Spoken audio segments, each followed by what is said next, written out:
Queridos,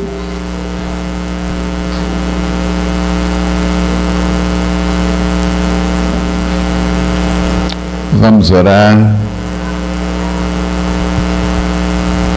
Pai, nós queremos nesse segundo tempo também continuar a receber do Senhor. Fala conosco pela Tua palavra. Queremos crescer no Senhor. Nós oramos em nome de Jesus. Amém. Muito bem, queridos. Nosso assunto é imposição de mãos. E nós vamos agora a 2 Timóteo 1:6. 2 Timóteo 1:6.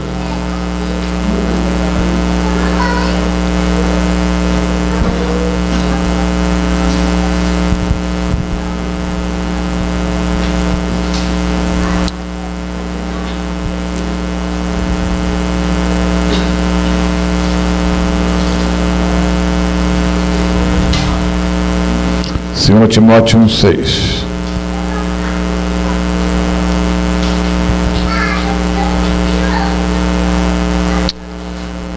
Amém. Agora não.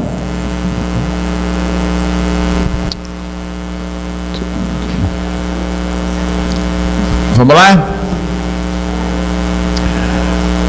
Por essa razão, pois te admoesto que reavives o dom de Deus que há em ti pela imposição de mãos, ou das minhas mãos.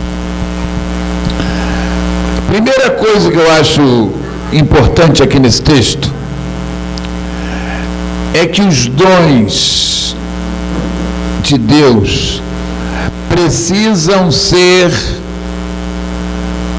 ativados, mas também reativados. Por quê? Porque a gente pode se acomodar e o dom, o quê? Como é que chama? Amortecer. Vocês estão entendendo? Um dos grandes problemas na vida do crente, irmãos, é quando ele se acomoda. Ontem nós ouvimos uma palavra que os ministros, os pastores, profetas, os 5 ministérios, nossa rede apostólica, de um apóstolo argentino que deu aula aqui, né? E ele falou também sobre isso. Há um perigo na acomodação, irmãos. Há um perigo em você se acostumar com a bênção de Deus. Há um perigo.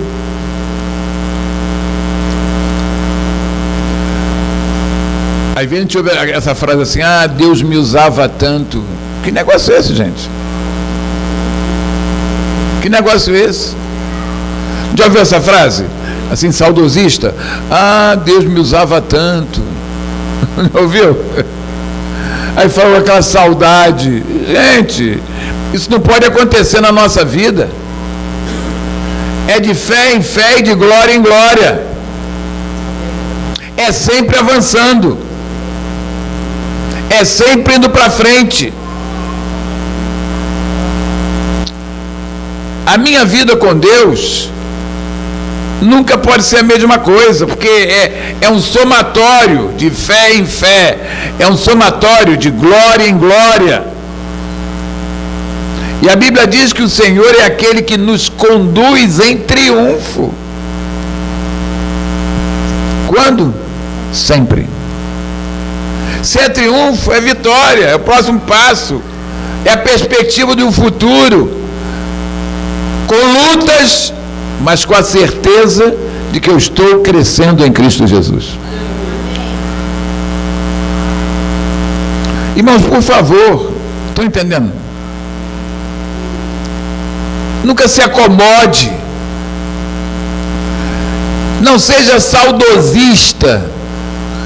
Ah, naquele tempo, naquele não! Irmãos, eu não tenho saudade. música, alguma coisa? Não. Assim, pode me lembrar do meu pai, da minha mãe, né, da minha sogra. Até da sogra não te lembra às vezes. Viu, Thaís? Às vezes tem que lembrar a sogra. Viu, Letícia? Mas, gente, eu, certamente, que eu não sou saudosista, porque hoje é melhor, porque eu avancei em Deus, porque hoje eu conheço Deus mais que eu conhecia antes. Como é que eu vou querer viver 10 anos atrás? Irmão, se você avança em Deus e você fosse viver o que você era 10 anos atrás, você ia ficar envergonhado. Quer dizer, eu era isso, você era isso.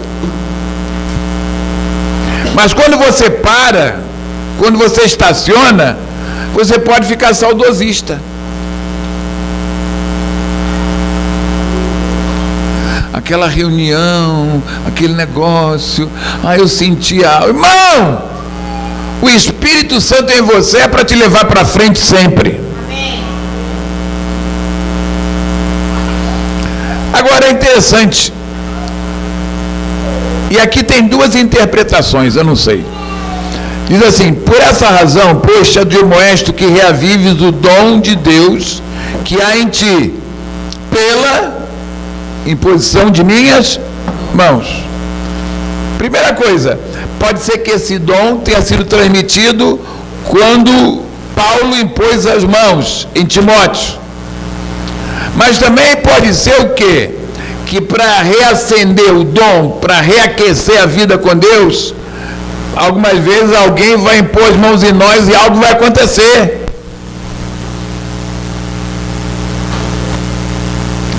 Se você está meio adormecido, peça a um homem de Deus, uma mulher de Deus para impor as mãos sobre você, para que sua vida seja reativada em Cristo Jesus. Amém? Amém.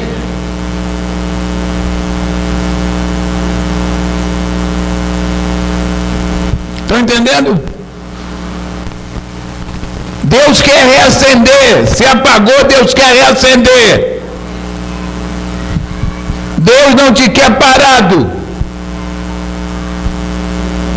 Quando eu falo parado, não é na questão só de fazer coisas, parado espiritualmente.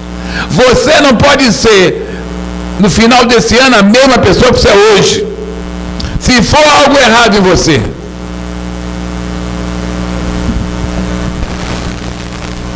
Deus tem o poder de reacender em você aquilo que está adormecido.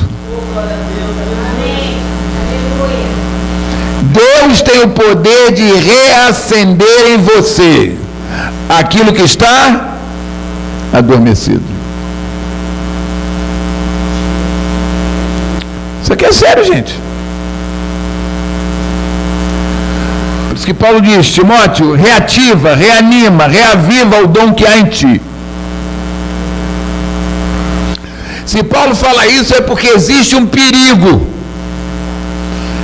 das coisas ficarem estacionadas, paradas. Estão entendendo?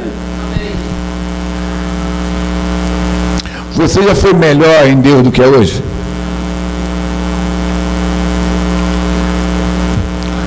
Você já foi melhor em Deus do que é hoje?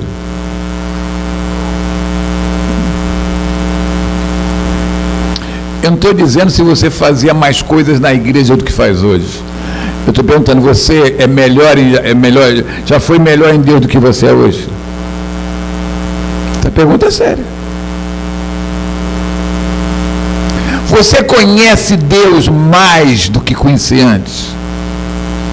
Você discerne a voz de Deus com mais facilidade que discernia antes? E uma outra coisa, crente de verdade ouve a voz de Deus, conhece a voz do seu pastor. Jesus disse que a ovelha conhece a voz do seu pastor. Eu conheço os crentes que dizem: eu nunca ouvi Deus falar comigo. Não! E para mim isso é desesperador. Se eu pensar assim, Deus não fala comigo, isso para mim seria desesperador. Porque Deus é uma pessoa e Ele fala com você. A não ser que você viva na superfície. Claro, se você ficar numa posição de não, de entrar em Deus, você não vai ouvir. Até porque Deus não joga pérola aos porcos. O que é isso? Deus não vai ficar gastando, querendo falar com você, porque Ele sabe que você não quer obedecê-lo. Você quer viver segundo a tua própria cabeça. Irmãos, Deus fala para quem Ele sabe que quer ouvir porque quer fazer.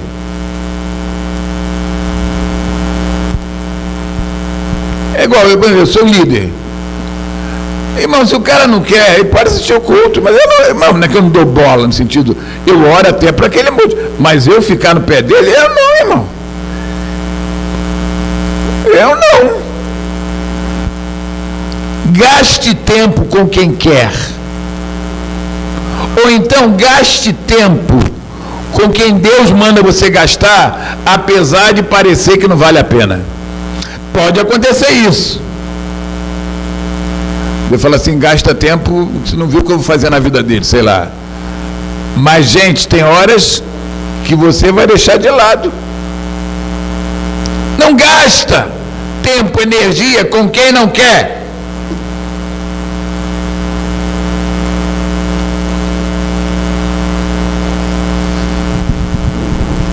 Dentro de uma igreja, qual é o percentual de verdade que são ovelhas daquela igreja? Ah, claro que não é 100%. Mas, claro, acho que eu vou ficar chateado. Não, a pessoa... claro que tem gente aqui que está nadando na maionese. Eu vou fazer o quê? Eu vou gastar minha mufa? Eu não, irmãos. Eu não vou mesmo. Claro, a gente vai, fala, ensina, prega. Chega um ponto que eu disse, ele quer viver segundo a cabeça dele.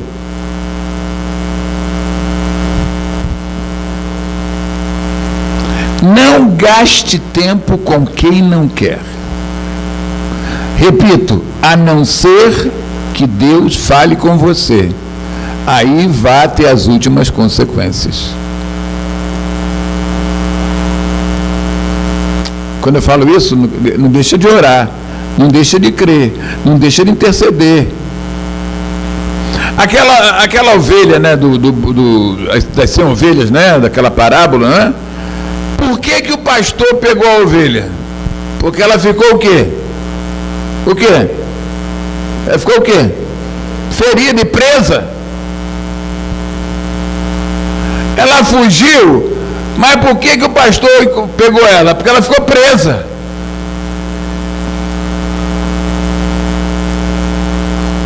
A tua oração tem que ir a qualquer lugar, mas você tem que saber as prioridades no tempo que você vai gastar e com quem você vai gastar. Estão entendendo?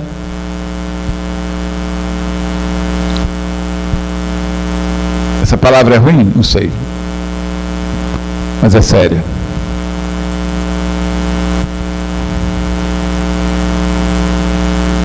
Estão entendendo?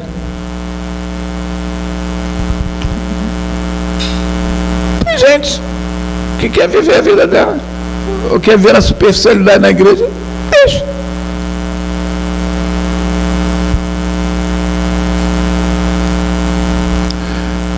Não para de pregar, quer dizer, não para de fazer o que você tem que fazer, não para de orar. Mas tem casos que, se o Senhor não fizer, não sou eu que vou fazer. Amém, irmãos? Procure andar perto de gente ungida, que vai ser usada para liberar dons, para te abençoar espiritualmente, que vai trazer realidades espirituais para a tua vida.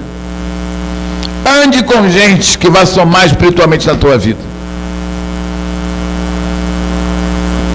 Porque Deus não se move em você apenas diretamente. Deus também usa pessoas para trazer realidades espirituais para você. Ande com quem anda em Deus. Ande com quem anda em Deus. Ah, então com quem não anda em Deus? Não, a gente anda com todo mundo, é claro. Mas saiba que você vai receber também de pessoas que andam em Deus. E isso vai ajudar na tua edificação e no teu crescimento. Não é? Às vezes eu falei para vocês domingo, às vezes eu durmo ouvindo uma mensagem, durmo na metade da mensagem, mas às vezes tem gente que eu gosto de ouvir e que eu ouço, não só dormindo, no carro, por exemplo, quando eu viajo, estou para Cabo Frio, né? Eu gravo 2, 3 mensagens e vou ouvindo 2, 3 mensagens com minha mulher no carro. Eu vou me edificando, eu vou me sendo ativado. Irmãos, andar com gente que anda em Deus pode levar você a viver numa nova dimensão. Amém, irmãos? Tem aquele, como é que aquele ditado diz? Como é que é? Diga-me com quem andas. Diga-me com quem você anda na fé em Cristo, que eu vou dizer qual é o nível da tua vida em Deus. Claro.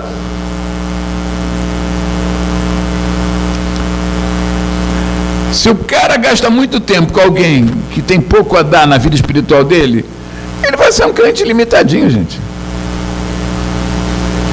Ele vai ser um crente limitadinho.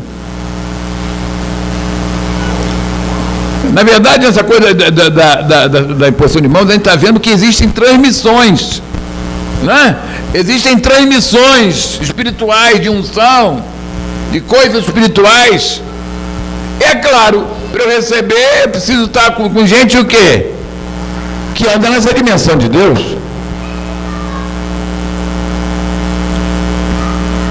Entenderam, irmãos, essa palavra?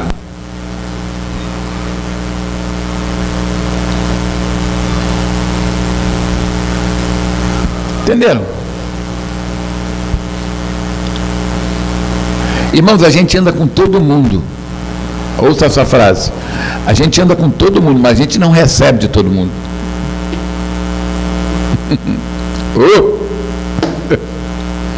A gente anda, fala do Botafogo, do Vasco, do Flamengo, a gente fala da roupa, que tá bonito, o cabelo da Neila, não, a Neila é a mulher de Deus, mas a cabelo da Neila tá bonito hoje, viu? O cabelo, não ficou bem com esse cabelo? Ela remoçou. Ela tem 60, não é? 61, parece hoje com 58. 45, o marido dela falou que é 45. Vocês estão entendendo? Ah, que bom, foi bom, você viajou para onde? Ah, para o Rio Norte, já estive lá, né? Tem um camarão bom. Claro, você fala dessas coisas, mas saiba de quem você recebe, saiba de que espírito você recebe.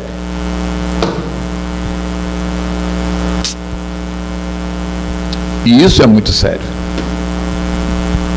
Diga-me com quem andas, e eu te direi quem és, espiritualmente falando.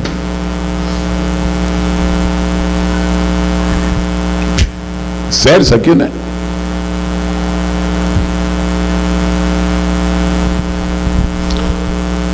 Existe essa necessidade de contato, irmãos, com gente que anda em Deus, para que recebamos algo de espírito a espírito.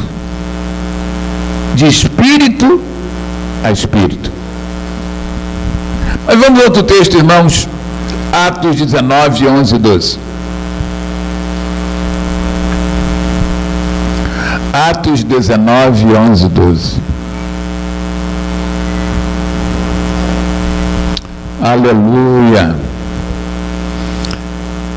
Deus pelas mãos de Paulo, fazia milagres extraordinários, a ponto de levarem aos enfermos lenços e aventais do seu uso pessoal, diante dos quais as enfermidades fugiam das suas vítimas e os espíritos malignos se retiravam. Gente, isso aqui é muito forte. Primeira coisa, as mãos de Paulo operavam milagres. Será que Paulo é mais do que você? Será que o espírito que habitava em Paulo é diferente do que habita em você? Isso quer dizer o quê? As minhas mãos, eu andando em Deus, eu sendo cheio de Deus, também podem e poderão fazer coisas sobrenaturais. Sobrenaturais. Diga, as minhas mãos têm que ser canal do sobrenatural.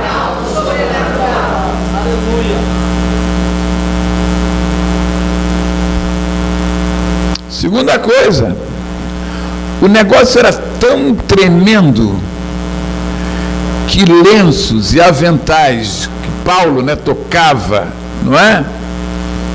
O que ele fazia, esses lenços? Quando chegava na mão de um enfermo, de um oprimido, trazia cura e o quê? Libertação.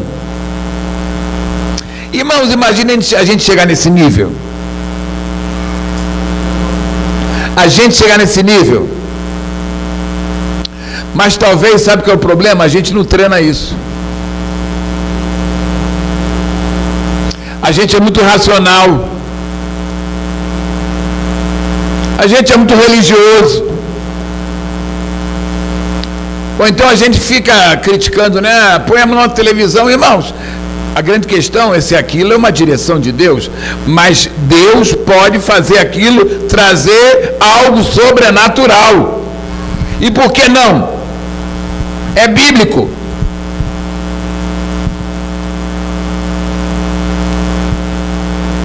Estão entendendo, irmãos? Deus quer fazer muito mais do que a gente imagina através da nossa vida.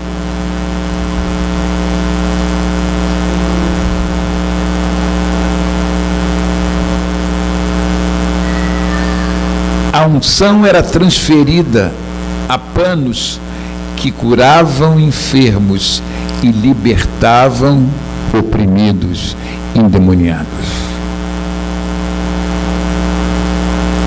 Irmãos, Deus, essa aula, esse curso, essa matéria, é para a gente aprender a praticar, gente. É para a gente praticar.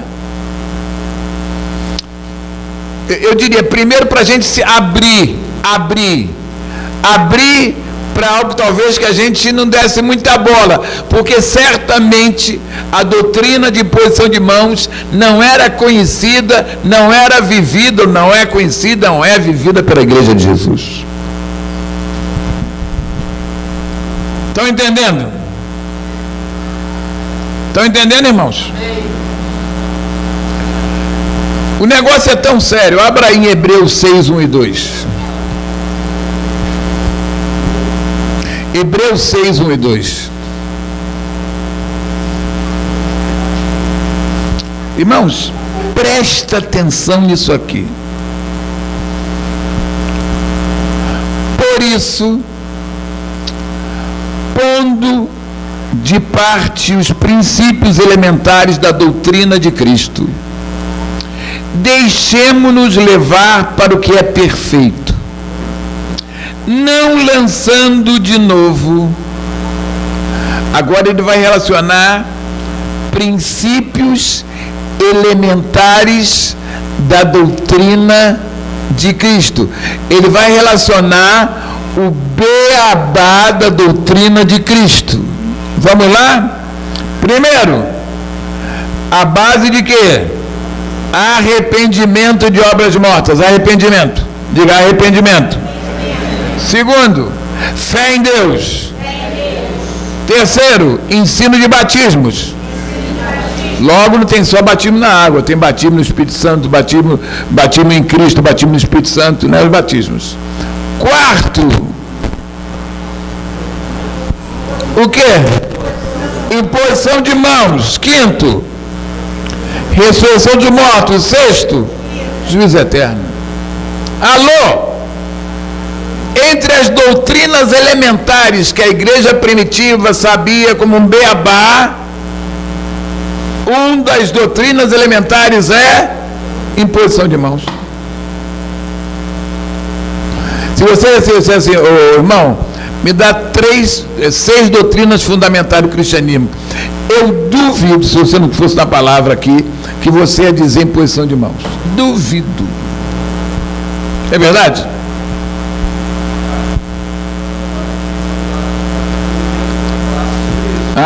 Então, domingo começa a classe, né? Sobre os princípios elementares da doutrina. Gente, isso aqui é legal pensar nisso. Imposição de mãos é tão importante, mas é banal. Para a igreja primitiva era beabá. Está entre as 6 doutrinas elementares do cristianismo, imposição de mãos. E a gente achava que isso é uma perfumaria. É né? Uma bijuteria. É a calota do carro. Se é de magnésio. Não, irmãos, imposição de mãos é algo básico que a igreja primitiva conhecia como algo básico. Por isso que o autor de Hebreus diz, não vai querer ficar de novo no beabá. Isso aqui não é sério? Não é sério isso aqui? Você tinha parado para pensar que imposição de mãos é doutrina básica? Não, Manuel. Não, Nila. E você é coroa de igreja em quantos anos? 40? 50? Nasceu na igreja, então era filho de zelador. Então, irmãos, isso aqui é sério. Seríssimo. E a igreja de Jesus conhece quase nada sobre esse assunto.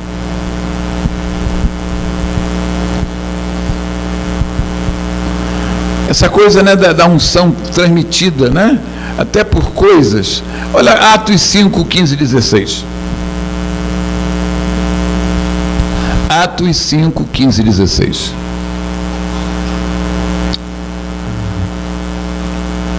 Aleluia! A aula hoje, essa aula hoje está sendo assim, meio confrontante.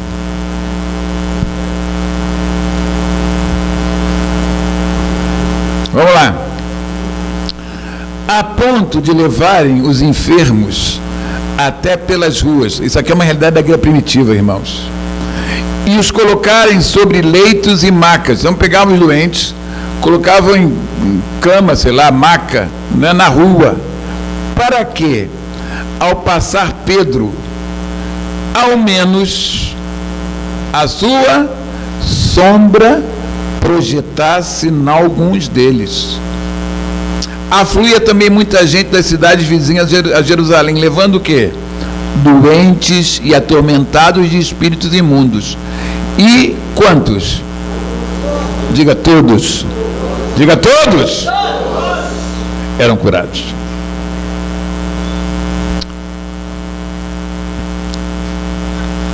Isso quer dizer o seguinte, era tanta gente que Pedro não podia impor as mãos em todos. Então, pelo menos a sombra passava. Pelo menos a sombra passava. Mas já que, irmãos, é isso aí. Eu falei para vocês, se a pessoa está no hospital morrendo, eu não vou batizar ela por imersão, eu batizo por aspersão. Pedro não tinha como tocar em todo mundo. Por exemplo, no dia do meu casamento, 900 pessoas, a fila vinha, eu não cumprimentava, eu tocava, fazia assim, ó. Eu estou falando sério, eu tocava nas pessoas. A fila era tão assim, eu tocava, fazia assim, ó. 900 pessoas. A minha gravata ficou em petição de miséria. Fevereiro, muito calor. Eu saí dali, não é assim. Minha gravata ficou. Eu tocando nas pessoas. Imagina uma filha de 900 pessoas. Nem 8 horas.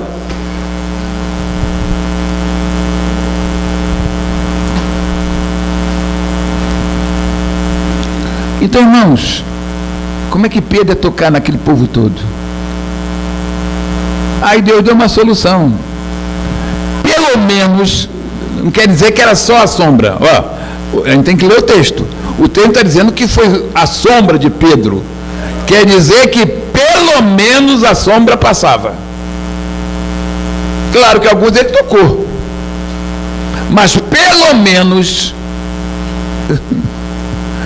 Algum tocou, algum deu um chute, sei lá, tocou com o pé, mas em alguns só a sombra dele atingiu, e a sombra de Pedro foi suficiente para produzir o sobrenatural de Deus.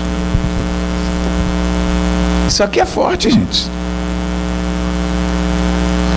Essa é a igreja, né? A igreja primitiva, essa é a igreja dos sonhos de Deus. Que você ande e nós andemos cheios de Deus.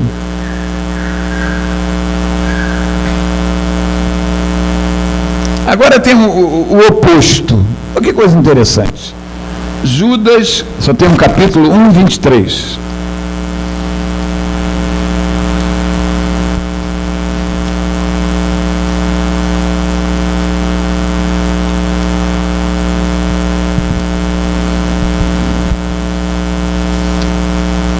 Judas 1, 23. Salvai-os, arrebatando-os do fogo. Quanto a outros, sede também compassivos em temor. Assim, tenha compaixão. Mas olha, detestando até a roupa contaminada pela carne.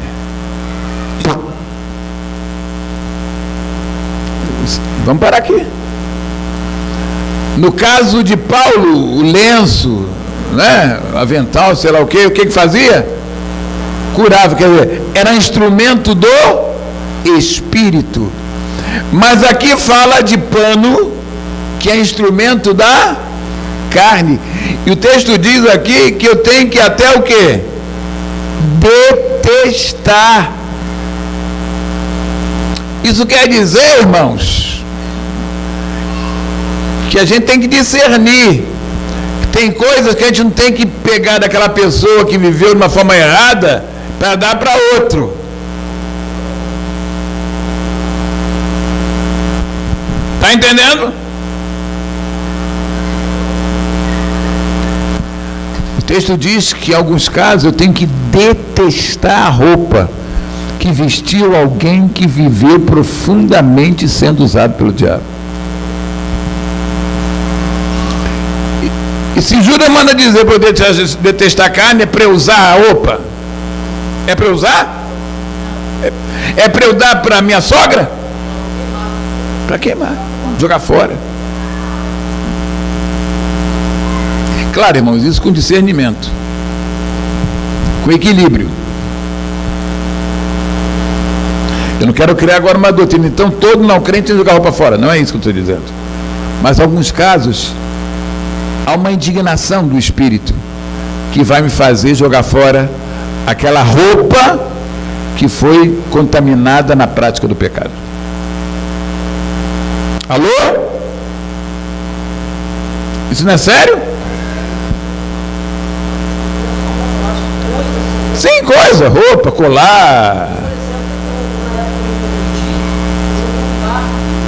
Ah, olha aí, o Manuel falou, ele jogou um bar inteiro fora.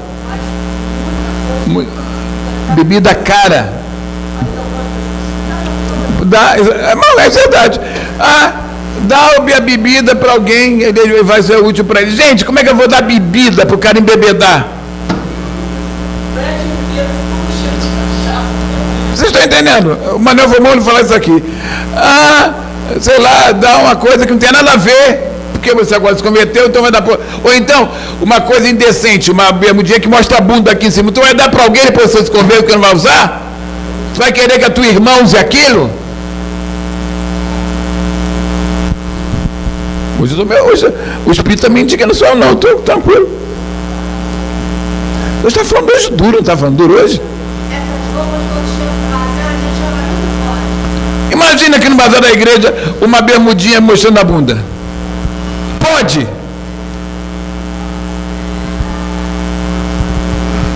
O que foi? Então você mostra qual é que é. Mas é sério, irmãos. É sério. É sério, irmãos. Vocês estão entendendo o que eu estou colocando?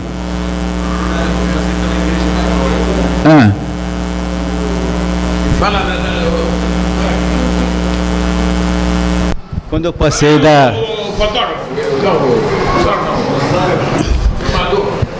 Quando eu fui da igreja católica para a igreja crente, o pastor mandou quebrar todas as imagens que tinha lá e não levar as imagens para a igreja lá e dar os católicos. Porque se abominava as imagens, então não ia doar as imagens que estavam em casa para a igreja. Agora faça isso. Quebrou tudo. Não vai fazer escândalo, né, irmão? Vou chegar lá perto. Não é? Fazer isso com sabedoria, com discernimento. Amém? Mas é verdade. Como é que eu vou dar para alguém aquilo que eu não creio? Como é que eu vou dar, gente, aquilo que eu não creio?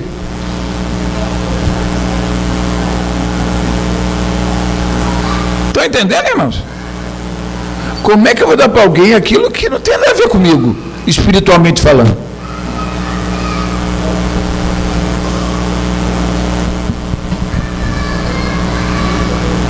A Bíblia tem muito o que dizer sobre imposição de mãos.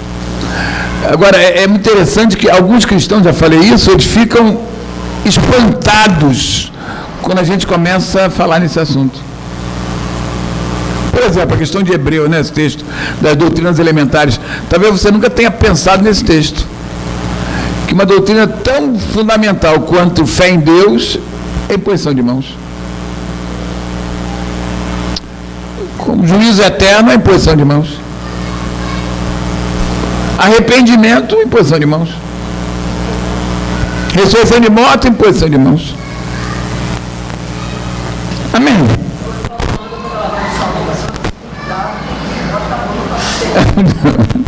Claro, não, é verdade. Agora também tem que tomar cuidado, senão você não. Agora, irmão, está certo. Vou no cabeleireiro e falar assim: senhor, se essa pessoa, eu não sei, ela vai cortar meu cabelo, pai, me cobre e tal. Também não vai tirar de cortar o cabelo, mas, né?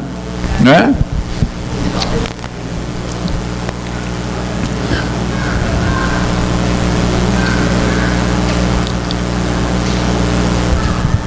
Imposição de mãos, irmãos, é um tema que atravessa a Bíblia toda.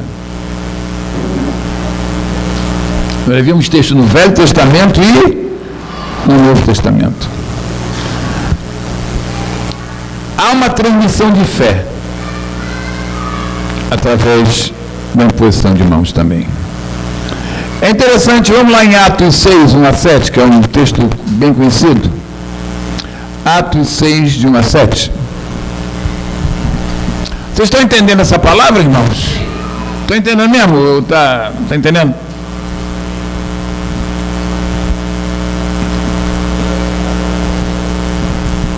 Está entendendo, Luciano? Amém? Entendendo, Gabriel? Vamos lá. Naqueles dias, multiplicavam-se o número dos discípulos. Então a igreja estava o quê? Crescendo o número. Houve murmuração entre os helenistas. Helenistas eram judeus gregos, vamos dizer assim, né? Tem a ver com grego. Contra os hebreus. Porque as viúvas deles estavam sendo esquecidas na distribuição diária. Irmãos, era um tempo difícil, né? Não tinha NPS. Então, o que acontecia? Parece que as viúvas dos judeus eram mais atendidas que as viúvas dos helenistas, dos gregos. Então, os 12 convocaram a comunidade dos discípulos, os 12 o quê? Apóstolos. E disseram: não é razoável que nós abandonemos a palavra de Deus para servir as mesas. Mas, irmãos, escolhei dentre vós 7 homens de boa reputação, cheios do Espírito Santo e de sabedoria, aos quais encarregaremos esse serviço. E quanto a nós, nos consagraremos à oração e ao ministério da palavra. 2 coisas que eu acho muito interessantes nesse texto, aqui, que eu li agora. O primeiro é que parece que para dar comida, para cuidar da alimentação, pode ser qualquer um, né? Assim, o que eu quero dizer é o seguinte: parece que não é o que vai pregar, né? O que vai ministrar, então qualquer um serve. Um crente meio a boca. Para cuidar dessa parte de alimentação dos carentes, né? De cuidar dos carentes, qual é a recomendação dos apóstolos? Que eles fossem o quê? Cheio do Espírito Santo, cheio de sabedoria e de boa reputação. Para trabalhar na cantina, tem que ser gente cheia do Espírito Santo. Não é? De quê? Sabedoria e boa orientação. Além de saber cozinhar também, aquela empadão, aquela coisa toda. Não é? Mas é sério isso aqui? É sério. Na igreja, irmãos, todo mundo tem que ser, que trabalha, tem que ser cheio de Espírito Santo, cheio de sabedoria e de boa reputação. Vamos dizer quem põe na cantina uma piranha. Aí chega alguém aqui na igreja e diz: e eu já comi aquela mulher. Já peguei aquela mulher. Mas é na cantina, qual é o problema? Para dar um salgadinho? Para vender Coca-Cola? Há problema? Não! Claro que há! Claro que há!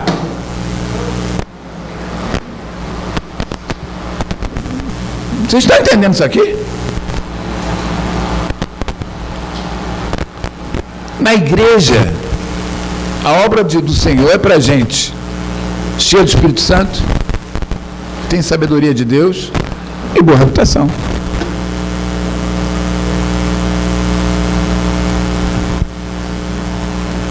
Isso aqui é sério, gente. Todos falam na cantina, porque é uma coisa que eu não gosto de discutir com comida, né? Vamos dizer isso. Isso aqui é sério.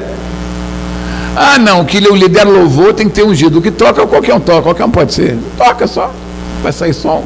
Quando tocar melhor, melhor. Mas o cara não tem reputação.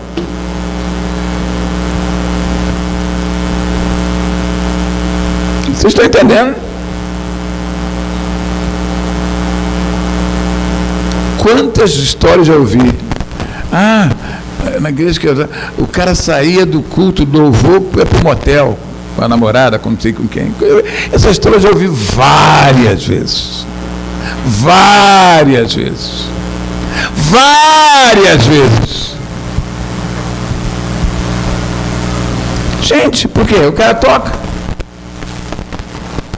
Para bater aquela bateria precisa ter unção? Claro!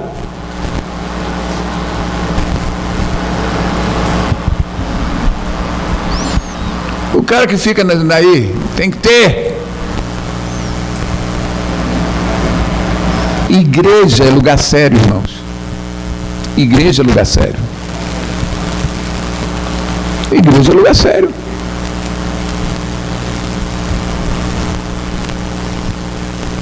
Mas a segunda coisa que eu quero ressaltar aqui é que os líderes, os apóstolos, eles entenderam que aquele trabalho não era deles. Nós precisamos saber qual é o nosso trabalho.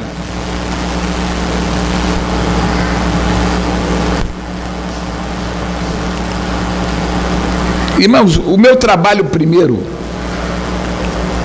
é o quê? Orar e ministrar o quê? A palavra.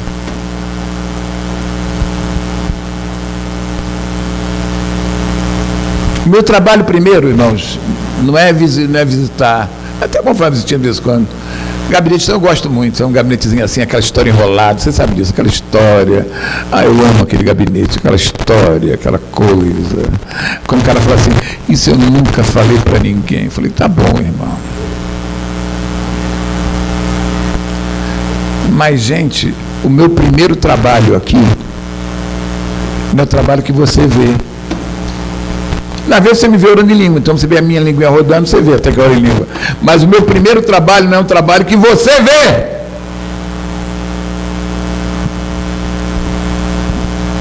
Esse é o meu primeiro trabalho, irmãos. Amém? Você tem que saber o que Deus quer de você. Até porque nós só temos 24 horas, nós trabalhamos, não temos muitas coisas, né? Trabalho, estudo e tal. Você tem que saber o que Deus chamou para você fazer. Porque há muita gente fora do lugar no reino de Deus. Muita gente fora do lugar.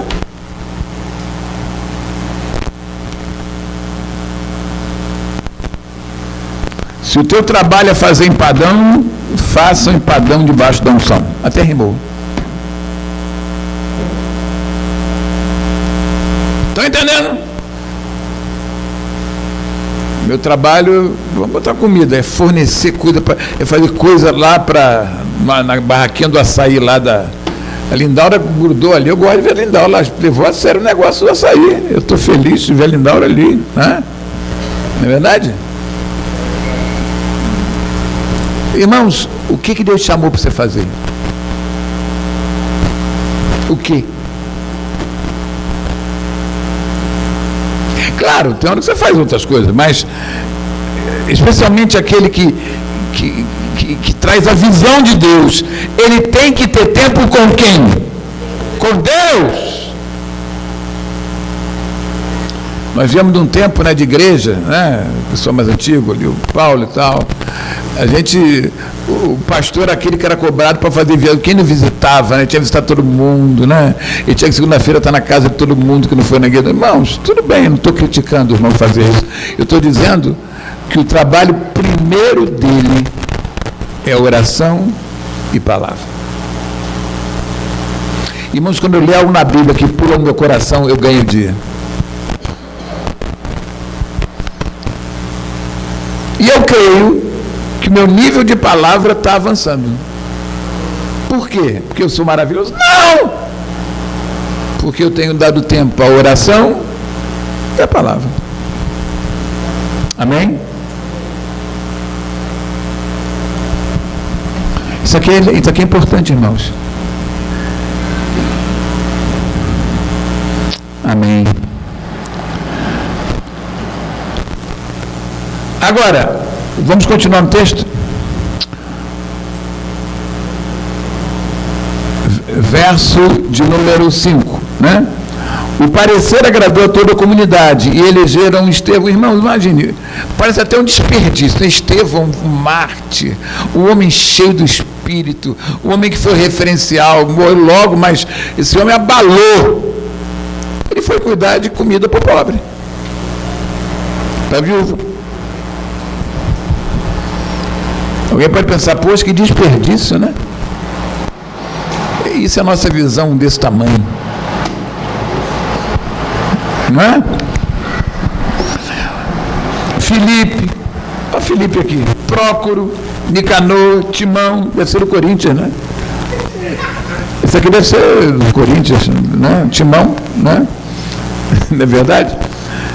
Pármenas e Nicolau, prosélito de Antioquia. Agora, eles escolheram, verso 6, apresentaram-se-nos perante os apóstolos e estes, orando,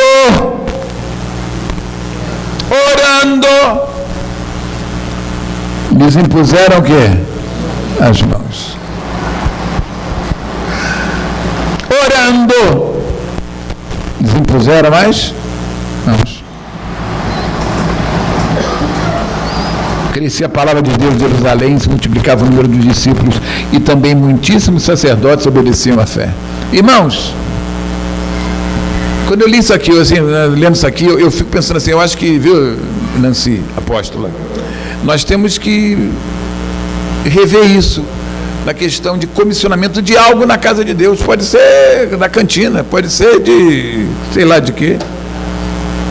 A imposição de mãos era uma prática. Amém? A imposição de mãos era uma prática, Nancy. Não, então, é verdade, o erro é meu. Ela quis me espezinhar, mas o erro foi meu. Mas é verdade, meu amor, nós temos que voltar, mas olhando de forma até menos estrutural, mais nas funções, mas assim, até aquela mais simples, sei lá o que, nós precisamos essa prática. O quê? Com a revelação. Isso aqui é sério, gente. Isso aqui é sério. Agora, Marcos 6, 5 e 6. Eu quero falar um outro lado da moeda.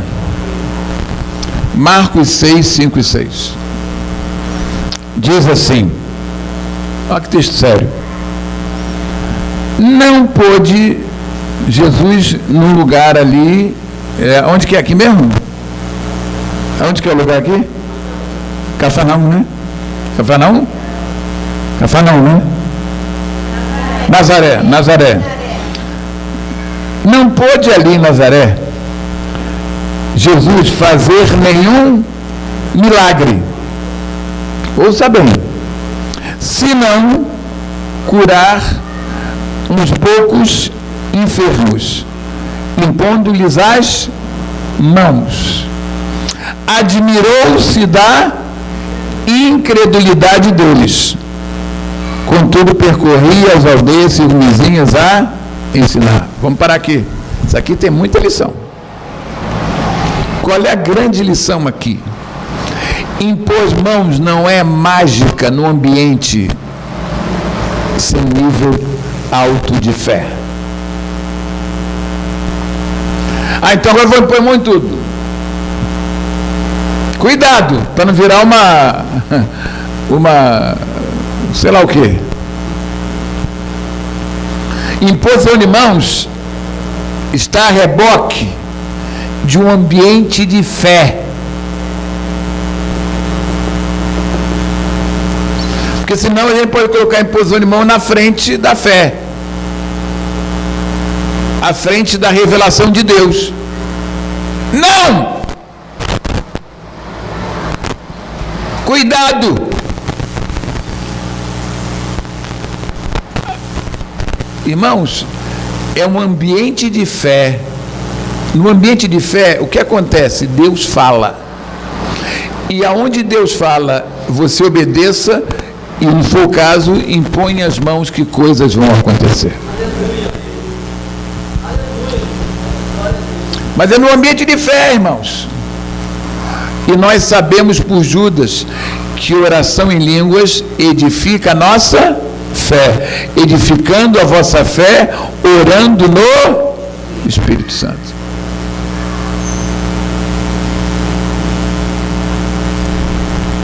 Imposição de fé, imposição de mão não pode ser uma coisa meio mágica, sem conteúdo. Que é esse perigo, né, irmãos? Então agora o negócio é impor as mãos. Não é assim. É no ambiente de fé. E fé, domingo nós pregamos sobre o quê? O procedimento da fé. Domingo foi sério o negócio. E é nesse ambiente onde o procedimento da fé é trazido que a gente complementa com o sinal que Deus mandou fazer, impondo as mãos. E as coisas vão o quê? Acontecer. Mas é interessante, a segunda coisa que eu acho interessante nesse versículo E Jesus se admirou da incredulidade deles e não pôde ele fazer muitos milagres. Contudo, o que ele fez? Percorria as aldeias ali ao redor, ao quê? Ensinar. Irmãos, quando Deus mudou isso, depois que eu passei essa prova toda, Deus falou comigo, prega a palavra. Irmãos, mas eu já pregava, ora bolas. É como Deus dissesse, há algo tremendo em você ensinar o caminho da fé. Havia incredulidade, não havia sinais em abundância, mas Jesus não desistiu. Ele orava, claro, ele tinha tempo com Deus, mas ele pregava, porque a fé vem pelo quê? Ouvir, e ouvir o quê? A palavra de Deus. Forte, né? Se tinha incredulidade, o que ele fez? Ensinava a palavra da fé.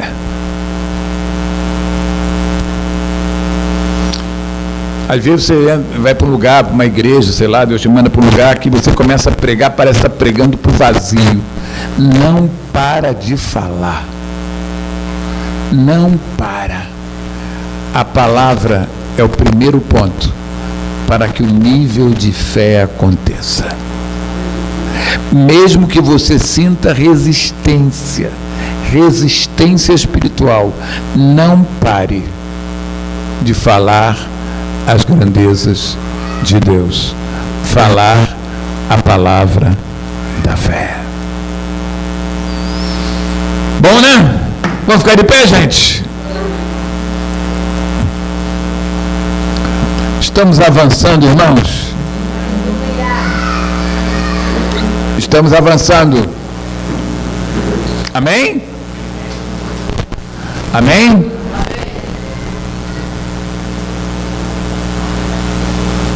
Pai, obrigado, porque o meu espírito está alimentado nessa noite. Não é porque eu falei, porque na verdade o Senhor falou. Mas enquanto eu estava ministrando aqui, o meu espírito foi alimentado. Alimentado. Obrigado porque o teu espírito se move em nós, ele fala. E ele traz o teu coração. Obrigado pelo teu povo aqui nesse lugar. Queremos viver numa crescente atmosfera de fé. Amém. Para a glória do teu nome. Leva o teu povo em paz e segurança. Amém. Para as suas casas, em nome de Jesus. Amém. Que Deus te abençoe, meu amado.